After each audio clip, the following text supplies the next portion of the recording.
dossier bi ñu war a àtte Cour suprême ak buñ ko àttee conséquences yi ciy jugee ci lu jëm ci éligibilité Ousmane Sonko maanaam candidature am ndax ñaar yi du benn te confusion de genre aussi mënta nekk. Cour suprême le 4 janvier warul àtte Ousmane Sonko ba xam candidat la war a nekk waaw wala déet est-ce que Ousmane Sonko mun ci liste électorale yi wala nekku ci loolu Cour suprême du ko àtte loolu conséquence lu Cour suprême di àtte lay doon. Cour suprême xam nga lan lay àtte avocat wu président Ousmane Sonko dañoo contester décision bi cour d'appel rendre ne Ousmane Sonko dañ ko tëj 6 mois avec sursis teg ci loosam dommages et intérêts yu toll ci 200 millions yu war a fay amende retenir ne moom il est coupable d'injure et de diffamation Cour suprême day àtte est-ce que loolu dañ koy dëggal wala dañuy casser décision bi pour jox beneen cour d'appel pour mu àtte. Le dossier il est pénal c'est pas un dossier d'éligibilité kon bu ngeen gisee presse bi yëpp naan Ousmane Sonko rëccul fii état bi li la doon denc dootul nekkati candidat loolu effet yi la waaye léegi dama leen laaj lii ku ko def dañuy dagg sa bopp wala lii ku ko def doo nekk candidat wala lii ku ko def bañ condamné la dootoo nekkati candidat waaye léegi yow mi defut lan ngay tiit. Est-ce que président Ousmane Sonko dafa sosal Mame Mbaye Niang est-ce que yéen domaine agricole communautaire yi ñu waxoon ne war na créer plus de 100 000 emplois Sénégal yéen da ngeen xam benn nit bu xam beneen nit buy liggéeyee ci domaine agricole communautaire yi amul. Est-ce que Mame Mbaye Niang xaalis bi ñu defoon ci dagg yi pour mu créer richesse ci réew mi gis nañ ne Prodac mi ngi dox ba léegi wala Prodac doxatul loolu mooy la substance. Donc kon distinction boobu na jiitu kon bu kenn insister ci communication bi ci Ousmane Sonko buñ ko condamné day bokk du bokk loolu débat bi mooy kenn mënu ko condamné waat maanaam kenn mënut a confirmer arrêt bi cour d'appel rendroon le 8 mai 2023 ma ñëwaat nag ci jaar-jaaru dossier boobu ma ñëw démontrer leen ne Ousmane Sonko kenn mënu ko confirmer condamnation bi mais Cour suprême sax mënta àtte le 4 janvier Cour suprême du àtte le 4 janvier te mënta àtte le 4 janvier parce que stratégie régime bi mooy xam nañ ne conseil constitutionnel le 26 décembre au plus tard Ousmane Sonko dina fa déposer dossier de candidature am entre le 27 et le 28 conseil constitutionnel dina def tirage au sort pour xam rang wu dépôt wu candidature yi bu ñu paree ci loolu mu def vérification ci kan moo baaxle parrainage kan moo baaxlewul parrainage su ñu demee vers le 9 le 10 janvier mu tàmbali nag contrôler dossier de candidature yi est-ce que baax na est-ce que candidat yi am nañ nationalité sénégalaise exclusive est-ce que amul ku ci ëppale 75 ans est-ce que am nañ moins de 35 ans est-ce que ñu ngi ci liste électorale yi et cetera dañu bëgg nag balaa loolu di am le 4 janvier ñu rendi mbir yi mu jeex parquet général jël affaire bi transmettre ministre de la justice transmettre ministre de l'intérieur ñu ne raje nañ ko ci liste électorale yi conseil constitutionnel yóbbul ko kayit boobu noonu mu daal di ne Ousmane Sonko nekkatul candidat comme ni ñu defoon ci Khalifa Sall en 2019 gars yi je vous dis que loolu mënul nekk ci kaw Ousmane Sonko. Je commence par vous rappeler procédure bi nan la demee woon Ousmane Sonko bi mu ñëwee première instance dañ ko condamné par le tribunal de grande instance à 2 mois avec sursis mu war a fay aussi Mame Mbaye Niang ay dommages intérêts de 200 millions mais comme ñetti infraction yi nañ ko doon toppee muy dañ ne dafa def faux et usage de faux dans un document administratif dafa def diffamation maanaam dafa sos dafa def injure maanaam dafa saaga Mame Mbaye Niang bii dem ci télé naan Ousmane Sonko mooy dem ci jacuzzi yi mooy caaxaan moom saaga fu Ousmane Sonko moo ko saaga quoi yéen Sénégalais yi xam ngeen luy saaga mais nee nañ dañoo saaga Ousmane Sonko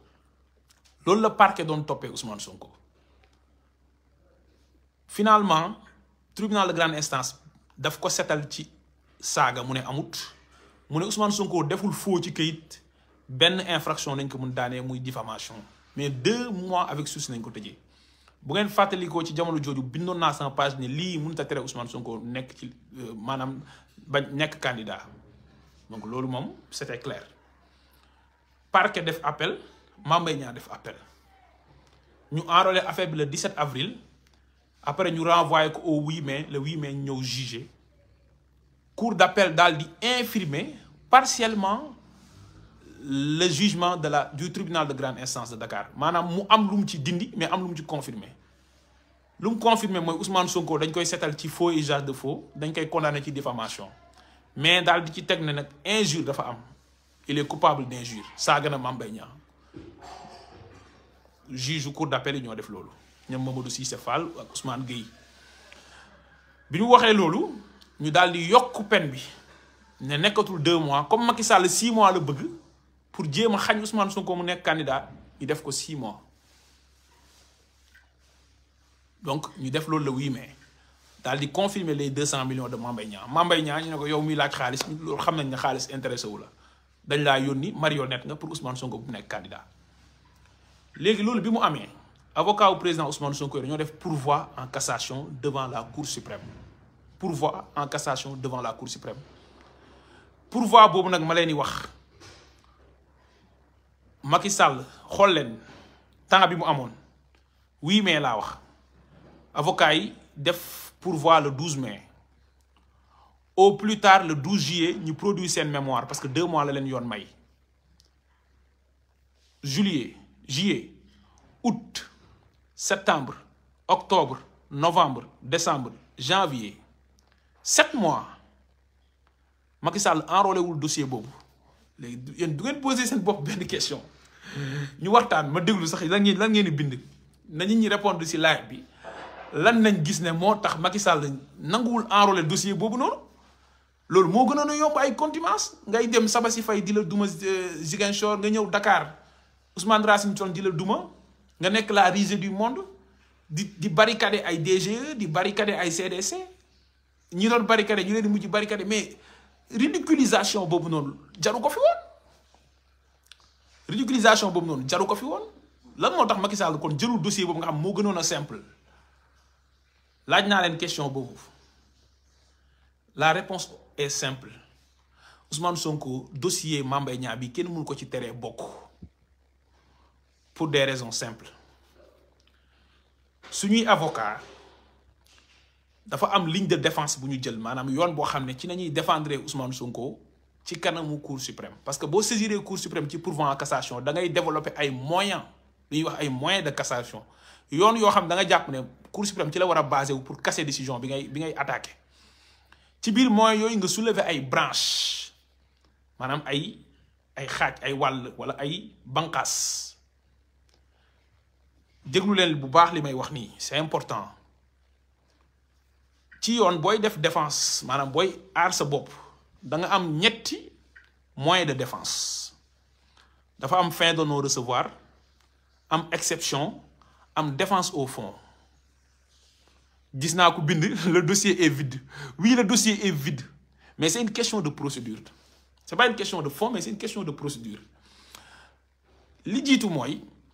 fin de non recevoir mooy bu ñu lay topp ci yoon nga ne yow mi may topp man du ma fi nekk naan li nga may toppee am na wala amut yow si boppam li ngay àtte kenn waru ci wax avocat wu président Ousmane Sonko yi bi ñu saisiré tribunal d'instance bu Ziguinchor ak bu Dakar yépp ci affaire inéligibilité lan la avocat état du Sénégal tàmbalee mooy irrecevabilité mooy Sonko bi nga waree saisir justice 5 jours nañ la mayoon te yëgaloon nañ la ko 5 jours yi weesu na loolu mooy fin de non recevoir wala man ma am sama soxna ñi am ay jafe-jafe papaam ñëw di def demande en divorce su saisiré justice dañ koy naan irrecevabilité parce que dafa am défaut de qualité amul qualité pour mën a dugg ci mbir mi ñaari nit yu séq benn contrat yow amuloo benn intérêt à agir nga demander ñu annuler contrat bi wala ñu suspendre contrat bi loolu yépp yoon dalay naan amuloo intérêt à agir donc fin de non-recevoir c'est un moyen de défense deuxième moyen de défense c'est les exceptions mooy au lieu que nga dugg ci fond mbir mi aussi nga ne leen nga yëkkati ay mbir yoo xam ne day tax moom mu daanu te doo dugg ci fond mbir mi exception ay galgal la mën nañ la saisir nga ne exception de nullité nga ne procédure bi ni nga ko jaaralee dafa nul parce que dafa am fa la yoon wax fii nga waroon jaaroo fa kon dañuy annuler procédure bi mën nañ la saisir ci yoon nekkoo fi naan def naa defuma nga def exception d'illégalité nga ne mais nañ waxante dëgg loi bi nga bëgg a basé wu pour ñu tëj ma ci loi bi existé na te man mën naa am sax violé naa loi bi mais loi bi ci boppam wala boog décret bi ci boppam légalut bu dee un acte administratif de décret wala arrêté donc gars yi exception yooyu noonu nag ci la avocat yi tàmbali def état du Sénégal loo xam ne tamit dina duggati ci histoire moo tax Maître Ciré Clédor Ly doon wax galgal mais lii ñëw gën a métti lii moom du galgal lii padd la lii moom padd la waaw padd bi Zarko def Diène Kaïré padd boobu la quoi padd la donc exception yi si lañ taxaw avant ñuy dugg ci défense au fond maanaam nag wax ci mbir mi est-ce que diffamation am na wala amut avocat wu état du Sénégal dañoo yu Ousmane Sonko du moins baal leen ma avocat yu président Ousmane Sonko dañoo soulever lu ñuy wax l'exception d'inconstitutionnalité jàpp leen ko bu baax exception d'inconstitutionnalité mooy article 260 bii wax ci diffamation ci code pénal bi ngeen bëgg cee basé wu ne Ousmane Sonko da ngeen koy condamné waat yéen waa Cour suprême da ngeen di confirmer décision bi article boobu ci boppam dafa méngoowul ak constitution bi mooy exception d'inconstitutionnalité donc c'est inconstitutionnel exception d'inconstitutionnalité kon gars yi nekkul leneen lu dul ñi lay topp ci yoon ci benn loi nga ne loi boobu noonu ngeen bëgg ma daanee loi bi ci boppam respecté wul constitution parce que constitution bi mooy ndey ji charte yi maanaam moo jiitu ci loi yi loi buy ñëw da ngaa war a respecté da ngaa war a méngoo constitution bi soo méngoowul ak constitution bi rek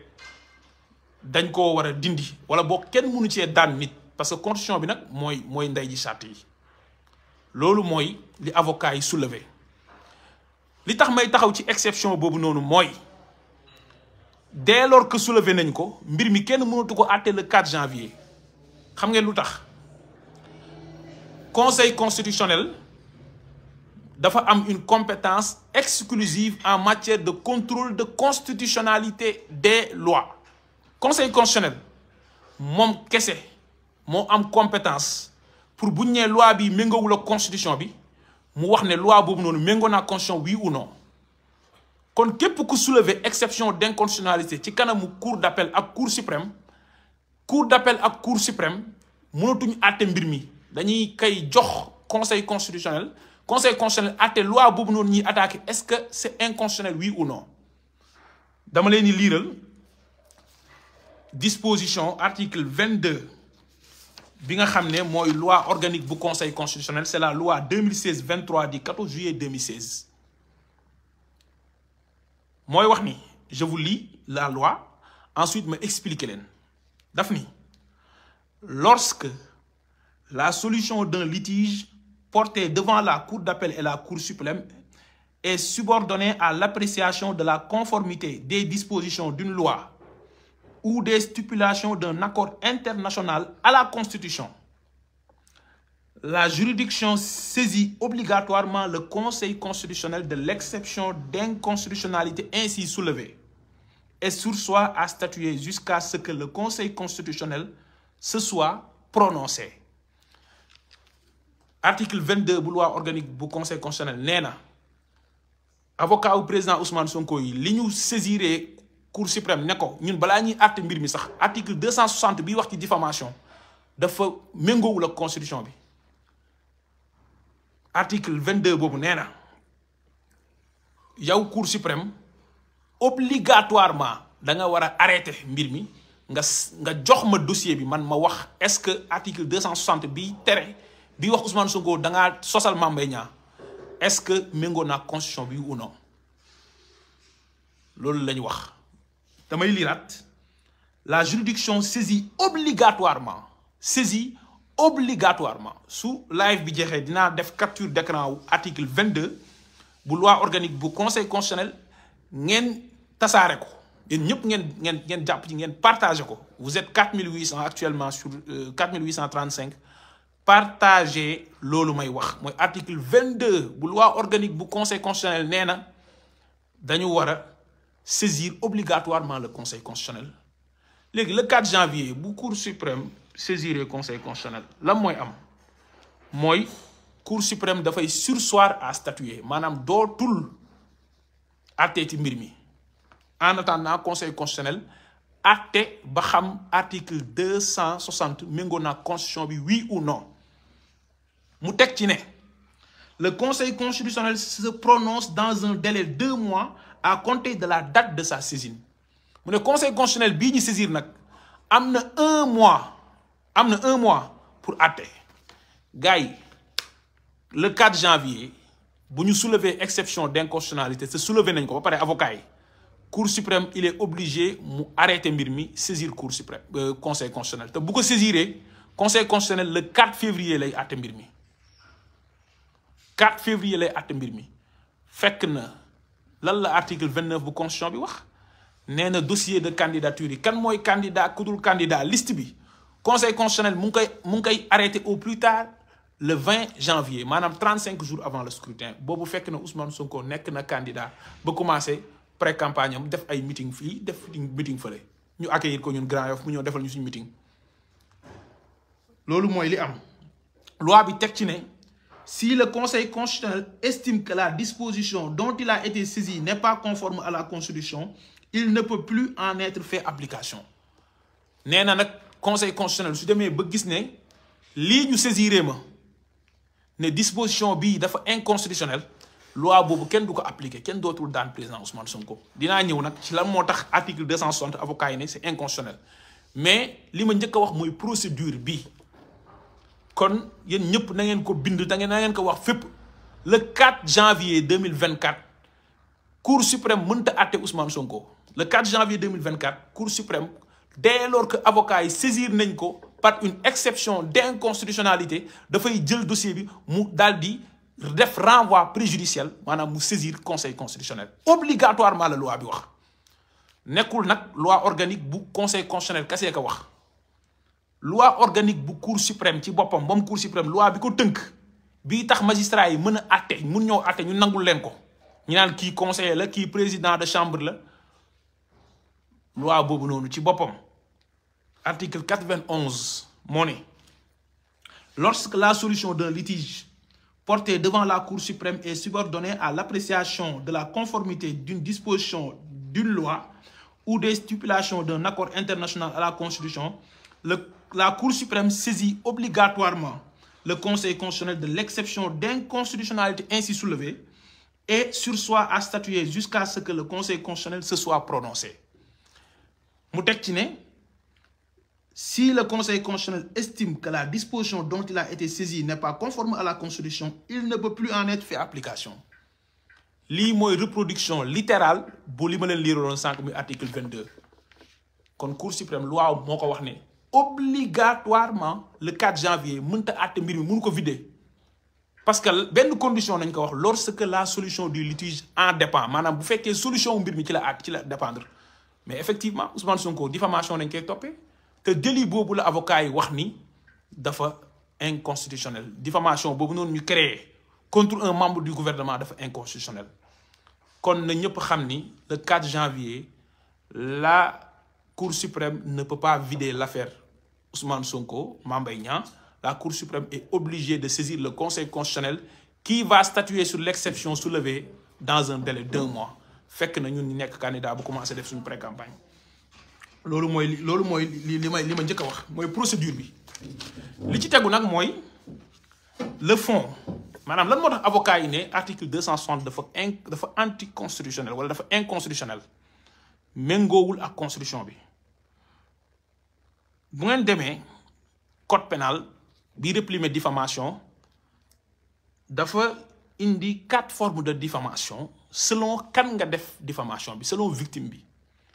dafa am diffamation envers les particuliers nit ñi lambda yi ñun ñi nga def diffamation am diffamation envers les cours et tribunaux l'armée et les administrations publiques am diffamation envers un groupe de personnes boo xam ne parce que seen origine wala seen race wala seen religion nga leen defal diffamation am diffamation contre les membres du gouvernement léegi nag article boobu nag dama koy lire ngeen xam la moo tax avocat yi ne loolu méngoowul ak constitution bi bu ngeen demee le code pénal il est là donc pour vérifier leen ne moom laay lire donc l'article 258 du code pénal nous dit l'article 260 du code pénal nga xam ne mooy wax ci diffamation envers les membres du gouvernement moo ne sera puni de la même peine, c'est-à-dire 4 mois, la diffamation commise par les mêmes moyens à raison de leur fonction ou de leur qualité envers un ou plusieurs membres du gouvernement, un ou plusieurs membres de l'Assemblée nationale, un fonctionnaire public, un dépositaire ou agent de l'autorité publique, un citoyen chargé d'un service ou d'un mandat public, temporaire ou permanent, un juré ou un témoin à raison de sa déposition. La diffamation contre les mêmes personnes concernant la vie privée relève de l'article suivant. Mame Mbaye Niang bi ñuy wax ne Ousmane Sonko da koo sosal muy porter plainte fekk na mu ngi nekk ministre du tourisme, donc c'est un membre du gouvernement. léegi nag yéen dañuy dem xooli constitution bi lan la wax. article 8 bu constitution bi bu Sénégal moo wax, ngeen baal ma jël ko sama téléphone juste pour vous expliquer l'article 8 de la constitution, parce que constitution bi dafa am préambule. Constitution bi dafa am préambule maanaam muqaddima bi maanaam njëlbeenu constitution bi. Ensuite mu am le corps de la constitution maanaam jëmm ji, dafa am bopp bi am jëmm ji. jëmm jeeg bopp bi yépp nag loi boobu noonu daf ko violé te mooy la loi 65-60 du 21 juillet 1965. parce que loi bi dafa yàgg moo tax dinaa leen wax lan la article 8 bu constitution bi wax, dama koy lire parce que pour mu gën a leer ñun ñëpp ñu ànd. article 8 bu constitution bi moo ne la République du Sénégal garantit à tous les citoyens les libertés individuelles fondamentales, les droits économiques et sociaux, ainsi que les droits collectifs. Ces libertés et droits sont notamment les libertés civiles et politiques, 2 points, la liberté d'opinion, la liberté d'expression et la liberté de la presse. nit mënta nekk citoyen ci biir réew, constitution bi nga xam ne moo jiitu ci charte yi garantir ko liberté d'expression, nga ne ko liberté d'expression boobu mën nga ko exercer contre citoyen bu nekk, mais bu dee un membre du gouvernement la mënoo wax sa xalaat te muy gérer les deniers publics. loolu la constitution bi loolu la njëkk a violé. constitution bi nag dafa adhéré ci ay instruments wala ay engagements internationaux, maanaam ay mbir yoo xam ne Sénégal da koo xaatim ak yeneen réew te loolu Sénégal incorporé ko ci constitution am ci préambule